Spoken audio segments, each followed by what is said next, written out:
Hi, my name is Luluma. And I'm Swapnil Deshpande. We are students here at Oklahoma State University. If you have logged into the SIS system to enroll in classes or check your schedule, then you have seen a pop-up regarding academic integrity. By agreeing with that statement, you have now become a part of Oklahoma State University's commitment to academic integrity. As a part of this commitment, students are expected to understand and uphold the academic integrity guidelines established by the university, present your own work for evaluation by your instructors, appropriately cite the words and ideas of others, protect your own work from misuse, accept responsibility for your own actions. An institution's reputation is dependent on its uncompromising commitment to the ideal of academic integrity. Oklahoma State University is committed to instilling and upholding integrity as a core value. The academic integrity policy at OSU might be very different than the rules at your previous school or university. We want to make sure your academic experience at OSU gets off to a great start. Hello, I'm Dr. Gary Sandiford, the Provost at Oklahoma State University. We're delighted that you have chosen Oklahoma State University as the institution in which to pursue your higher education. Basing your education on values, integrity, and character will help ensure your success, not only at Oklahoma State, but also in your later life. We want you to have the best possible experience at Oklahoma State University. Please take some time to watch the videos and take the quizzes. We expect all students to respect Oklahoma State University's commitment to academic integrity and uphold the values that preserve our academic community. Gathering unauthorized information from others before or during an examination, using notes or other unapproved aids during an examination, having another student taking an examination for you, or failing to observe the rules governing the conduct of examinations, such as bringing unauthorized electronic devices to the test, are considered violations of academic integrity. Vivian Wong works in International Students and Scholars. She has some great advice about test taking and collaboration. Watch her video in Module 1 and remember, there will be a short quiz after. Many students feel tremendous pressure to gain good grades and maintain good academic performances, especially for our international students who always work very hard and to maintain your good academic standings. But it's also very important to remember that academic honesty is more important than good grades and is also highly valued in US culture. Sometimes because of the cultural differences, we may have innocent behaviors or unnecessary behaviors in the test that could cause negative attention from your instructors. So we should always try to keep in mind a few things to avoid cheating or any suspicion of cheating. International students like to enroll classes with your friends and sometimes study together as a group, but it's not a good idea to sit nearby your friends during the test. You should always come to the test site early and select the seat up to the front and make yourself feel comfortable. Don't bring any unauthorized or unnecessary gears to the test site. For example, your study notes. If it is a closed book test, make sure you clear your desks of books, your purses, or cell phones and study notes, or any unnecessary items. During the test, you should always focus on your own test, your own score sheet, rather than look around, especially in the direction of others' paper. You may look like you're trying to copy from others. And always listen carefully to any announcements made by your instructors during the test. Here, I also want to remind our international students, if you see anyone who tried to copy from you, you should also prevent from that and inform your instructors, because helping others to cheat is also academic dishonesty. Our international students sometimes in some culture like to study together as a group and help each other to learn and study. But always remember, if you share your current or former assignments, papers, projects with others, you need to be very cautious because such a practice could lead to a sign of collaboration if others trying to copy or lift a part of your homework when individual work is required. Sometimes friendly assistance may not be as friendly result and could lead to a claim of academic dishonesty. We have a lot of international students that English is your second language, so many students may wonder whether we'll be allowed to bring any e-translators or e-dictionaries or use translation apps on your iPhone. My advice on that is you should always consult with your instructors in advance before your exam and make sure you communicate with your instructors and gain permission whether you will be allowed to use any translation tools during your exam. We also have a lot of the exams are take-home exams. So when you're completing take-home exams, you should always remember that it's your individual work unless it's approved by your instructor to work with others. If you are not clear whether you will be allowed to collaborate with other students, you should always clarify with your instructors if any level of collaboration is allowed when working on those take-home exam or projects. Always remember to bring extra pen, pencil, calculator to the exam because sometimes one may not be working or out of ink to avoid potentially communicating with anyone in the exam. And if you do need help, you should always remember to communicate your needs with your instructors or your teaching assistants in the exam rather than any of your friends in the exam or any fellow students in the exam. Always remember, it is your own work you are representing, it's your own education and your own future. Now take the Module 1 quiz. You will be required to complete this quiz before you will be allowed to move on to Module 2.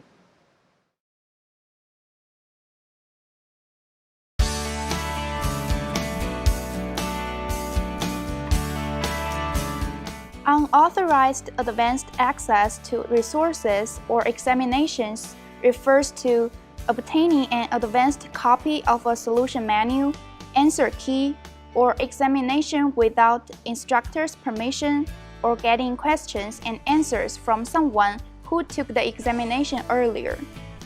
Dr. Rajamani is going to explain the difference between using resources and cheating. Taking someone else's work and presenting it as your own is simply dishonest and qualifies as plagiarism. You need to properly credit the contributions of others. Copying from a resource online to complete your assignments and term papers because it is available is not an excuse. Verbatim copying from any source without placing the copied material within quotation marks is not ever permitted, even when a reference is given, because it represents someone else's understanding of the material and not your own. Having unauthorized access to solutions and/or instructors or solutions manual for a course is a violation of academic integrity. To gain success, you must earn it, and the only tool for that is hard work. Getting a better grade without learning the material is not helpful. It is also your responsibility to protect your work from misuse. Refer to Oklahoma State University Academic Integrity Policy and Procedures Manual that is available at academicintegrity.okstate.edu. If you're unclear about what a particular statement means, be sure to ask your instructor. Working on homework, project, and term papers with other students when it is not allowed is a form of academic dishonesty. Providing information about an examination to another student, for example, sending an electronic message with answers during an examination, giving unauthorized help on assignments, or failing to prevent misuse of work by others. For example, allowing another student to copy an examination, assignment, or a computer program is also considered as a violation. A student must take reasonable care that examination answers are not seen by others, or the term papers or projects are not plagiarized or otherwise misused by others. Now take the Module 2 quiz. You will be required to complete this quiz before you will be allowed to move on to Module 3.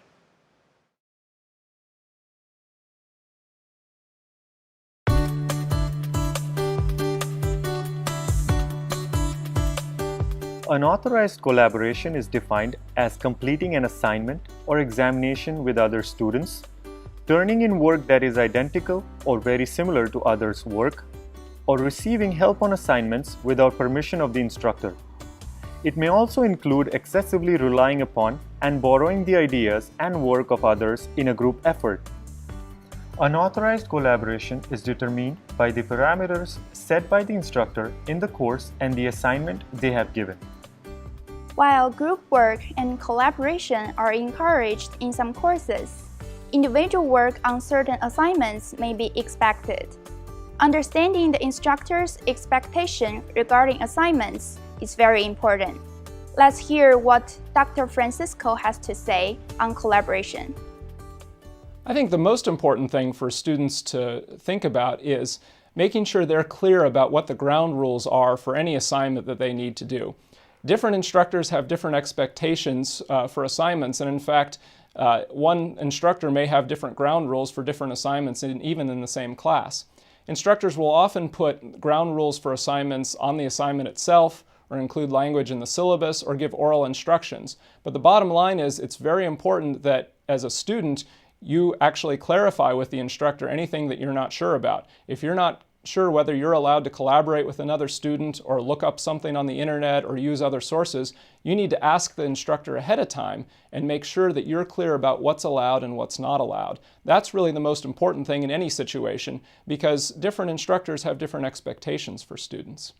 I think the guiding principle that I usually like to tell students is think about what would happen if you're engaged in some sort of action, if you're looking up something on the internet, or if you're talking to a classmate and your instructor walked in right at that moment. How would you feel? Would you just smile and acknowledge the instructor, or would you get really nervous fearing that you're doing something that you're not supposed to be doing? That's often a good kind of compass to see whether you're doing something that really you need to check with the instructor about, or whether you're perfectly okay with what's going on there. I think if you think about the situation like that, about whether you'd be nervous if someone else saw you doing what you're doing, that's often a good guide to determine whether you need to think more about what's acceptable and what's not. I think in the math department, most instructors are happy to have students collaborate on homework assignments. Again, you should check with individual instructors.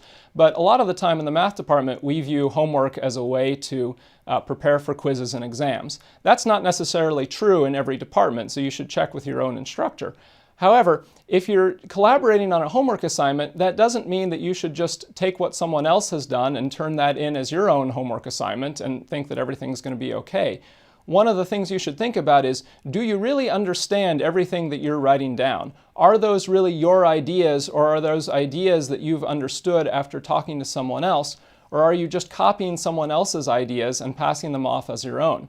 If you're talking with someone else in the class, or if you're looking at resources on the internet or in a book, regardless of how it is that you come up with those ideas, it's very important that, first of all, you know what your instructor's expectations are for citing the ideas and acknowledging collaboration, and second, that you really understand what's going on there. If an instructor called you into his or her office and said, explain what it is that you said in this particular paragraph, you ought to be prepared to be able to do that. Because if you can't do it, it's not really your work. It's not something that you understand, and you don't really deserve to get the credit for that. So be very careful that you understand and can explain well anything that it is that you turn in. One of the places that students have gotten into a lot of trouble lately is going to external websites that often for a fee offer solutions to homework problems from popular textbooks, or even homework solutions on demand. If you post a homework question for a fee, they'll give you an answer to that question. There are a lot of difficulties with that. First of all, we've often found that some of the answers are wrong. Second of all, they're very easy to detect by instructors because frequently they use techniques or notation that haven't been used in the class and wouldn't really be accessible to a student in that class. But also there are significant ethical and moral problems there. You're often writing down a solution that you don't really understand or that you didn't come up with on your own. And as I said, since it's so easy for instructors to detect it, they're much less likely to be sympathetic to claims that you didn't realize that you were doing something that you shouldn't have been doing there. So please be very careful using any sort of external websites like that. We've had a number of instances where large portions of a class have gotten into trouble by copying a solution from a website like this, and because instructors find it so easily, they know the telltale signs to look for, it's really not worth taking the risk on something like that. Now take the Module 3 quiz. You will be required to complete this quiz before you will be allowed to move on to Module 4.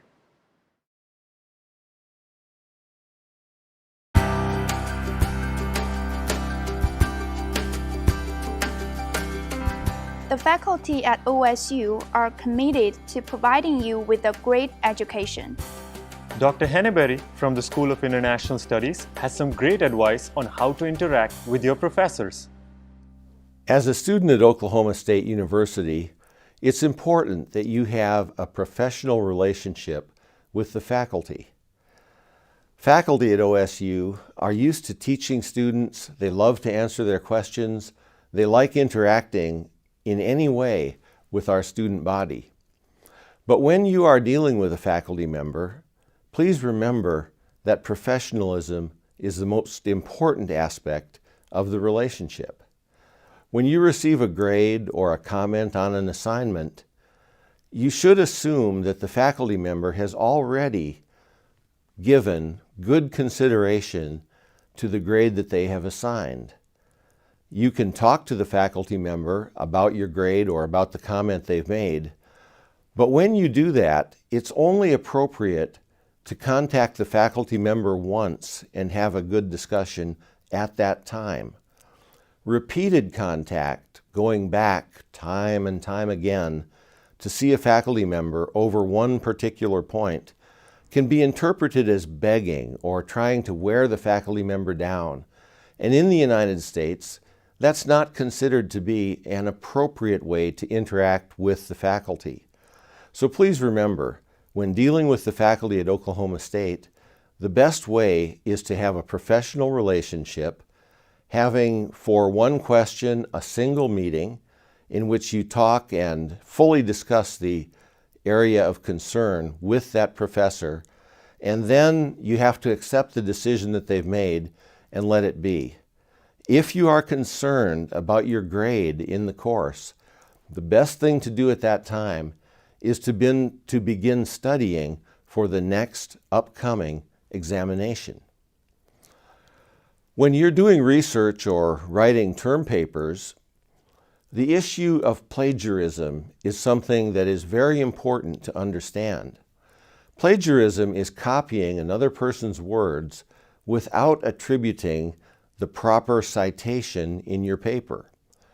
Any time that you use the words or phrases of another individual, it is important to include a citation indicating exactly where those words were sourced, whether it's in a magazine article or a professional journal or a textbook. If you don't do that, then you have committed plagiarism, which is using those words without attribution. Many times international students will feel that it's a form of flattery to a distinguished scholar to use the same words that they have used to describe a situation. And while it is, of course, a little bit of flattery, the fact is in the United States that it can be considered plagiarism if proper citations are not used. And so it really isn't flattering to another person to use their words without giving them credit. So just remember to add a citation anytime that you use a word or phrase verbatim from another source. But a bigger overriding concern in plagiarism is that what you want to be doing as a student is reading a number of different sources and synthesizing the material and coming up with your own way of describing it, your own original words. That's the purpose of the education that you're coming to Oklahoma State University to receive. And you should always strive to be doing that as a student. Sometimes, even when you synthesize, it is appropriate to use a citation as well. And so the general rule of thumb is that it's always appropriate to cite where original material comes from. There's no rule on the limit There's no rule or limit on the number of citations, so it's always wise to err on the side of caution by citing the sources from which you received your information. And if you do that, you'll have a good relationship with your professors, and your research papers will have integrity, honesty, and clarity. Now take the Module 4 quiz. You will be required to complete this quiz before you will be allowed to move on to Module 5.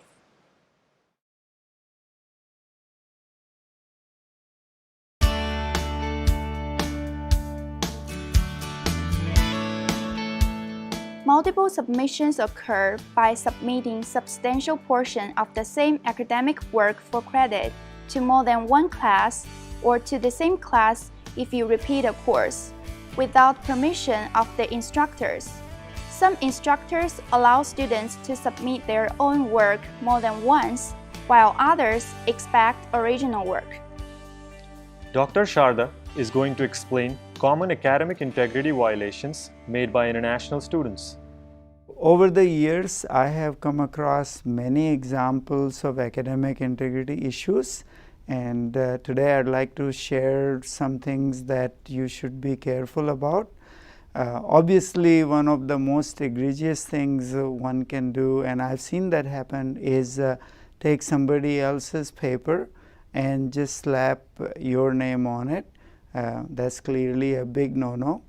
But another example of a very similar violation is where people take pieces from different papers that have been published, compile them into their own paper and put their name on it. We have technologies like Turnitin.com and others that allow us to find out exactly where those pieces came from. So that's as bad a violation as putting your name on somebody else's paper. There are other folks who are going to talk about how to quote and how to quote somebody else's material and put it between double intended sections or between quotes.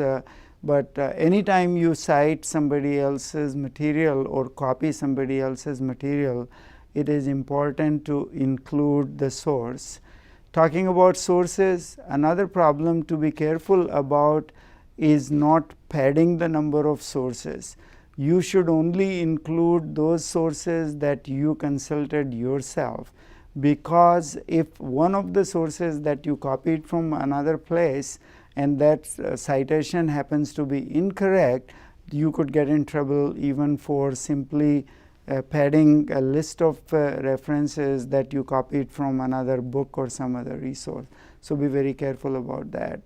Another issue that we have run into is the problem of just self-plagiarism, where you take a paper that you've written in one class and submit it to another class. Sometimes that is permitted, but it is best to consult both professors upfront and ask for their permission before you submit it. So clarify what is common. If the complete paper is common, they should know about that in advance. And as long as you've clarified that, you are okay. But don't just assume that the same paper that you wrote for one class can be submitted for another class. A completely independent problem that we have run into is the problem about sharing exam questions and quizzes which may be on some websites. Professors clearly take a very dim view of doing that, and in fact you might even be running into some copyright violations if you share material. If you post exam questions, quiz questions on a website for others to use, or if you use such illicit material yourself. So bottom line is, when in doubt, play it safe and be honest and focus on being successful in the graduate school while you are here at Oklahoma State. Good luck. Now take the Module 5 quiz. You will be required to complete this quiz before you will be allowed to move on to Module 6.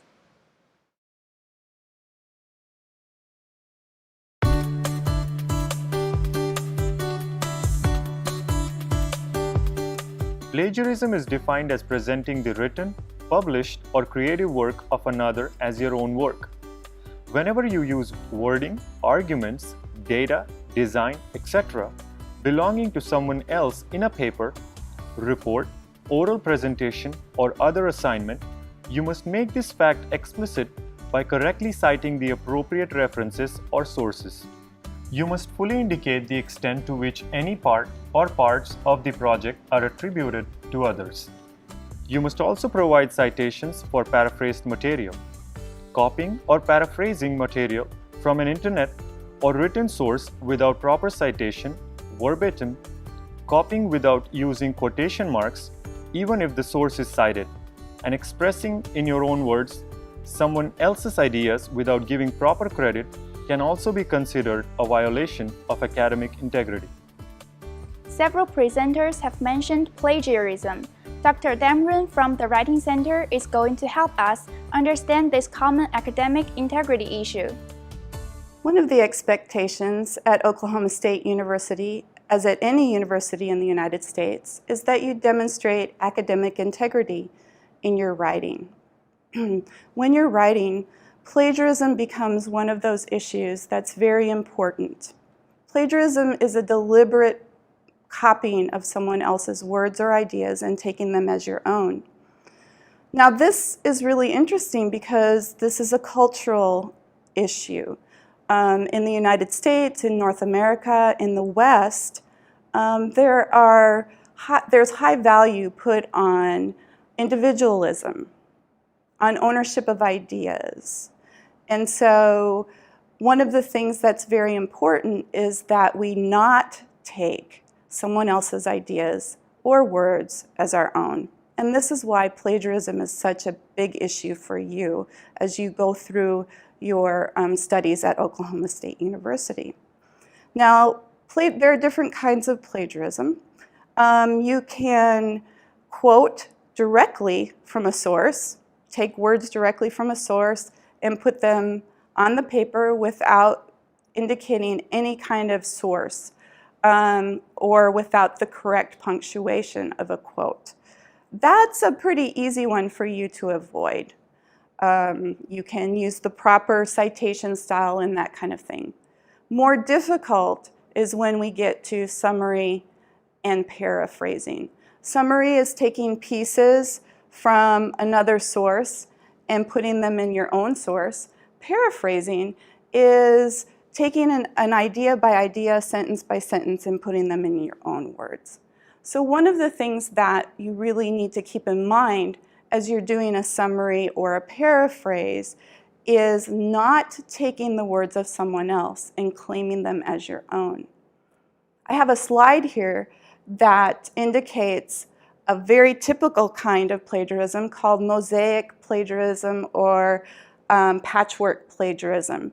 If you look at this example, on the left is the student example. The student paraphrased from the source on the right. If you look at the blue color on the left and the green color on the right, you can see that those ideas and even the sentence structure is very, very similar.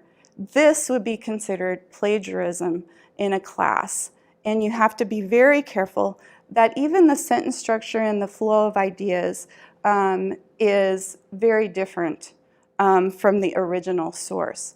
Now, sometimes you can't avoid that, right? Taking some ideas from your discipline or that kind of thing.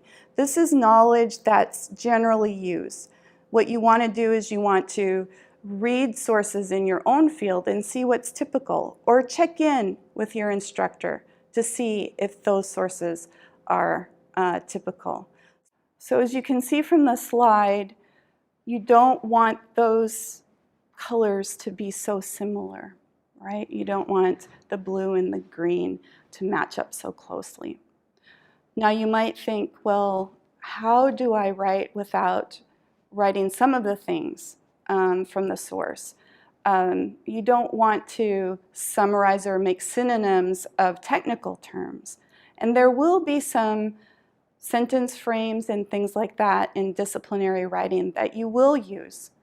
But you want to avoid having the sentence structure as close as it is in this slide. There are several ways that you can get help at Oklahoma State University for your writing and services that will help you avoid plagiarism.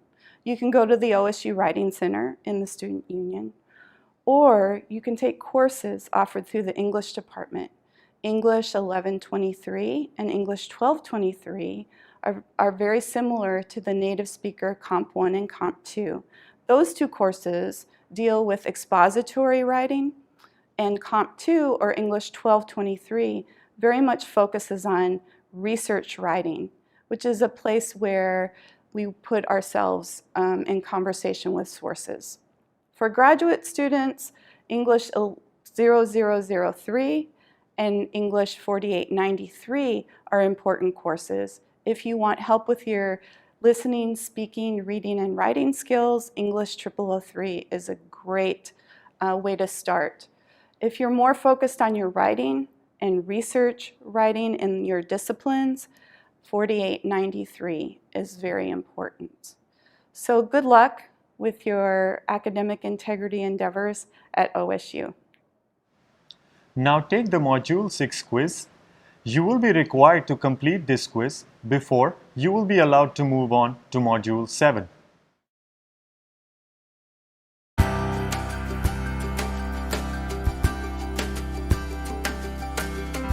What happens if you are involved in an academic integrity violation?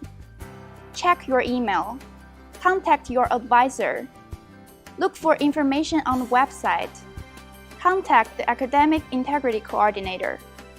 Dr. Sarah Chabinak is an OSU advisor who has some advice about the academic integrity process. Oklahoma State takes violations of academic integrity very seriously. While you may be worried or embarrassed that you have been accused of a violation of academic integrity, it's very important that you inform your academic advisor immediately if you find yourself in this situation. Not only can we help you with the academic integrity process, we can also discuss with you implications on your future enrollment and degree process. Keep in mind, the academic integrity process usually takes 1 to 2 months to resolve, so it's not a quick process and it does require some patience. While all violations of academic integrity will be reported as part of your permanent educational record, not all violations appear on your transcript, such as Level 1 sanctions. If you've been accused of a violation of academic integrity, you will have a resolution hearing with your instructor and an academic integrity facilitator who is there to ensure that the university process is followed by both you and your instructor. Remember to always be respectful to both your instructor and the academic integrity facilitator throughout the process, even though you're going to be scared and stressed and want a quick resolution.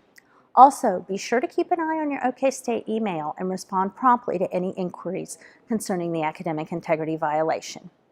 If you are not satisfied with the sanction you received after your resolution hearing, you will have 5 school days to file an appeal, and your academic advisor can help you find the forms and procedures to do so.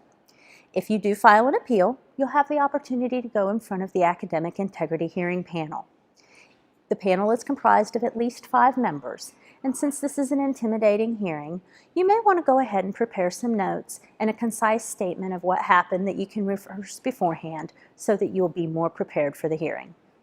Some of the violations we see most often have to do with unauthorized collaboration, use of unauthorized resources, and cheating on exams. It can be difficult to know what level of collaboration is appropriate in any class and on an assignment because some instructors encourage you to collaborate and some don't. So whenever you're in doubt, make sure that you ask your instructor beforehand. As far as use of unauthorized resources, it can be really easy and sometimes almost our first thought to go to Google when we're having trouble with something. And so if you're doing your homework and you do that, there's a lot of good information out there, but unfortunately, there also are instructor answers and test keys out there. Most instructors are not okay with you using these resources, and so be sure to do your own work to avoid any academic integrity violations. Cheating on exams can be another big issue. If you want to use a translator either on your phone or on a standalone electronic device, make sure you clear that with your instructor beforehand, because if you don't, that could be considered cheating on that exam. Many times students will say that their friend was accused of a similar violation but received a different sanction. Keep in mind that depending on prior sanctions, the current situation, and the differing levels of sanctions, sanctions can vary from student to student. But OSU uses the same detailed academic integrity process with each student to ensure fairness for both the instructor and the student. While it is always stressful to be accused of a violation of academic integrity, with the help of your academic advisor, you can keep your educational goals on track. The academic integrity process is not a secret, and very detailed information about the process as well as sanctions is available through the Academic Integrity website as well as the Office of Academic Affairs. Finally, if you ever question if something might be a violation of academic integrity, always ask your instructor first. Now take the Module 7 quiz, and congratulations on completing this academic integrity training. For additional information on academic integrity at Oklahoma State University, go to the Academic Integrity website at academicintegrity.okstate.edu or contact the Office of Academic Affairs at 405-744-5627.